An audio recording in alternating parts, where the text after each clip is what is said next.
Fala galera, Tio Tobi na área, voltando aí agora com o segundo vídeo da playlist Oriente Médio, Formação do Estado de Israel. Sem dúvida nenhuma, de todos os assuntos que nós iremos abordar nesses vídeos, esse é o mais recorrente em avaliações. Então fica muito atento e vamos embora logo para esse vídeo. Bom, para começarmos esse assunto, precisamos fazer uma diferenciação. Preste bastante atenção. O Estado de Israel, que eu vou me referir várias vezes ao longo desse vídeo, ele é bastante jovem, ele é muito recente, ele surgiu em 1948, o que é diferente do povo de Israel, tá? O povo judeu, também chamado de hebreu. Esse povo é milenar, ele é narrado e citado várias vezes na Bíblia. Então, vamos diferenciar aí, hein? O povo judeu é antigo, é milenar, enquanto o Estado de Israel, o país, o território, aquelas fronteiras nacionais, são recentes, datam de 1948.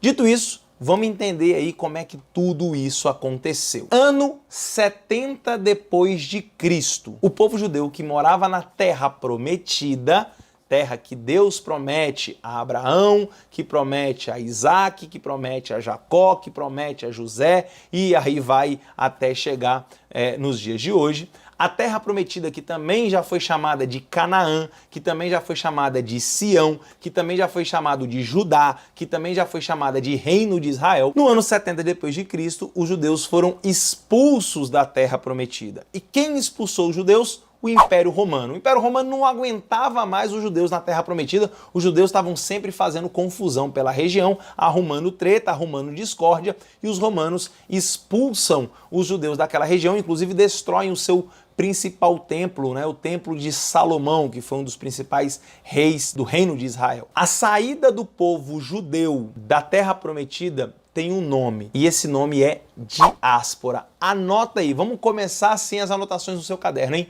Diáspora. Começa em 70 depois de Cristo e é a dispersão do povo judeu pelo mundo. Judeu saiu da Terra Prometida e foi para tudo que é canto do planeta. Foi para a África, foi para a Europa, foi para a Ásia e muito tempo depois da descoberta, né, do nosso continente americano, muitos vieram para cá, principalmente para os Estados Unidos. Então, diáspora é a dispersão do povo judeu pelo mundo depois do ano 70 depois de Cristo. Então, 19 séculos depois, os judeus passam a ter a vontade de voltar para a Terra Prometida. Na verdade, eles sempre tiveram essa vontade, só que no século XIX é formado um movimento que prega o retorno do povo judeu à Terra Prometida. Esse movimento foi criado por um jornalista austríaco chamado de Theodor Hess, que pregava o retorno do povo à Terra Prometida. E o nome desse movimento é sionismo.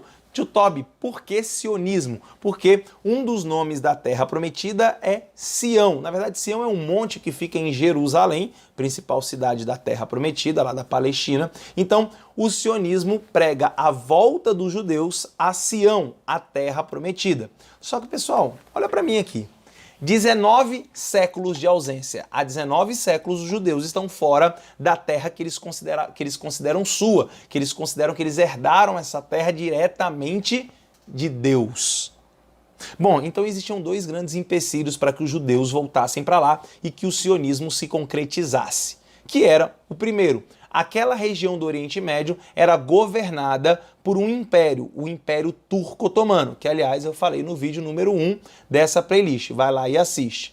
E o segundo empecilho é que aquele território tinha muita gente morando, e as pessoas que habitavam a região da Terra Prometida eram nada mais nada menos que os árabes, os palestinos, os muçulmanos, ou seja, os árabes, palestinos e muçulmanos. Então veja aí, lembrando que são coisas diferentes, hein? Muçulmano é religião, palestinos são os árabes que moram naquela região.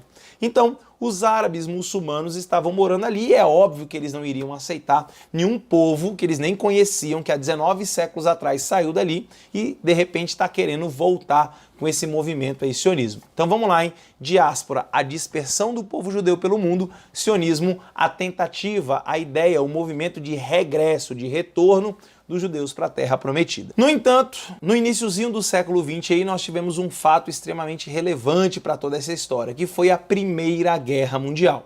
E nessa Primeira Guerra Mundial, o Império Turco-Otomano, que comandava ali toda a região, ou grande parte do Oriente Médio, vai perder a guerra porque ele vai se aliar ao Império Germânico, a Alemanha, e ao Império Austro-Húngaro. E esse grupo perde a guerra para ingleses, franceses e americanos. E aquela região vira protetorado europeu, já expliquei isso também no vídeo anterior. E quando essa região vira um protetorado, olha o que acontece, olha a ideia dos britânicos. O ministro de Relações Exteriores da Inglaterra, o Arthur Balfour, anota esse nome que é importante, Arthur Balfour, escreve uma carta endereçada ao movimento sionista, uma carta super simpática, na qual ele diz que o Reino Unido, que é a Inglaterra, é favorável, é simpático à criação de um Estado judeu na região da Palestina. Bom, pessoal, essa carta, essa ideia tem tudo para dar errado. Por quê, tio Toby? Porque não sei se você se lembra, lá no vídeo passado eu contei essa história, os ingleses prometeram aquela região do Oriente Médio para os árabes, se eles ajudassem na luta contra o Império Turco-Otomano na Primeira Guerra Mundial. Ou seja, os ingleses estão prometendo o mesmo território para dois grupos diferentes. Isso só pode dar errado. A partir da declaração Balfour, muitos judeus começam a migrar para a região da Palestina, começam a comprar terrenos ali e começam a viver ali. Inicialmente, o convívio entre os judeus, que eram a minoria, e os árabes palestinos, que eram a maioria, era de certa forma harmônica.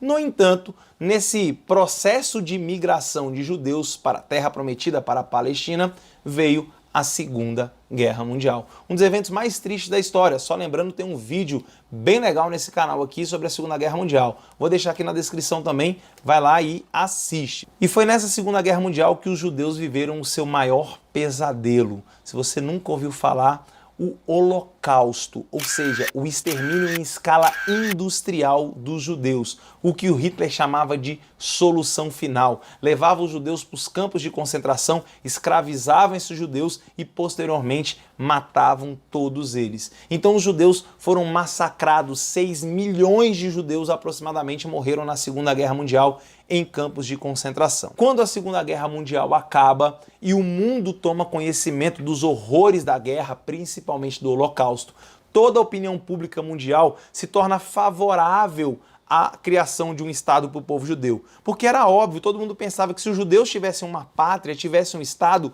o Holocausto não iria acontecer. Foi aí que as Nações Unidas, que foi criado em 1945, na Conferência de São Francisco, e que visa substituir a Liga das Nações, que é uma espécie de ONU fracassada, fracassou na Primeira Guerra Mundial, a ONU cria um plano, um projeto. Mas pense num projeto horroroso que eles criaram. Então a ONU teve uma brilhante ideia, dividir a região da Palestina em 2 pedaços. Um seria para a formação de um Estado judaico e o outro para a formação de um Estado árabe muçulmano. Bom, pessoal, é claro que isso não vai dar certo. Muitos judeus começam a migrar para a região da Palestina e simplesmente os árabes começam a ver isso com maus olhos. Como assim? Esse povo começa a vir para cá do nada. Mas óbvio que os judeus tinham um argumento muito forte. Eles dizem que aquela terra foi dada a eles por ninguém mais, ninguém menos que Deus. Então, os judeus têm uma motivação muito forte para voltar para aquela região, principalmente tendo passado pelo Holocausto. Então, muitos judeus vão imigrar para a Palestina e ali vão começar os conflitos entre palestinos e judeus. No entanto, o plano da ONU não foi rejeitado só pelos palestinos, foi rejeitado também pelos demais países árabes vizinhos à Palestina, ou seja, a Síria, o Iraque, a Jordânia, o Líbano, o Egito principalmente, não aceitam essa interferência da ONU, a ONU que tinha sido recém-criada para criar um Estado judeu ali no meio do Oriente Médio, vizinho de tantos países árabes. Em 1947 é quando a ONU lança aí esse plano, esse projeto. No entanto, ele não é aceito, então inicialmente ele não foi colocado em prática. No entanto, no ano de 1948, pode anotar essa data que ela é importante, quando acaba o mandato britânico na região da Palestina, lembrando que a Inglaterra passou a comandar a região pós Primeira Guerra Mundial, o Estado de Israel declara a sua independência, declara a sua fundação, sozinha, unilateralmente. Pessoal, isso não deu nada certo. Após a criação do Estado de Israel, no dia seguinte, Israel é invadida por 5 países árabes. Os árabes se juntam e invadem Israel para destruir, para aniquilar aquele Estado recém-nascido. Então, o Egito, a Síria, a Jordânia, o Líbano e o Iraque vão invadir Israel, querendo acabar com aquela história de Estado judaico-israelense no Oriente Médio, na Palestina. No entanto, esse conflito é muito intenso e fica conhecido como a Guerra da Independência, a guerra onde Israel precisava vencer para garantir e manter a sua independência, a sua existência até. Então os judeus foram para a batalha com tudo que tinham e obviamente eles receberam muita ajuda internacional, principalmente dos Estados Unidos. Os Estados Unidos foi o primeiro país do mundo a reconhecer a existência de Israel. Então, Israel surge dessa forma. Em 1947, um projeto que não é aceito. Em 48, eles se declaram fundados, criados e independentes. E no dia seguinte, uma grande guerra tem início na região e o Israel conta com a ajuda norte-americana. No entanto, essa guerra que durou quase um ano aí, ela vai terminar com um cessar-fogo, um acordo entre os judeus e os países árabes. E Israel vai dominar um amplo território. Israel, que no plano da ONU ficaria apenas com 50% do território, vai ficar com a maior parte, porque o Egito vai tomar um pedacinho deles, a faixa de Gaza, e a Jordânia vai tomar a região da Cisjordânia. No entanto, o povo palestino, que já habitava aquela região há muito tempo, vai ser o grande prejudicado no conflito. Ele vai perder todos os territórios, ele vai ficar sem absolutamente nada. O povo palestino vai viver como refugiado nos países vizinhos, principalmente no Líbano e na Jordânia. Então a guerra de independência confirma a existência de Israel e cria um gigantesco problema para o mundo que reflete até os dias de hoje. Os palestinos passam a não ter um território para si, um Estado. E esse fato irá motivar muitos outros conflitos. Mas aí, isso já é assunto para o próximo vídeo. Então se liga aí, já assiste na sequência agora, Conflitos Árabes Israelenses. Grande beijo, até a próxima, fui!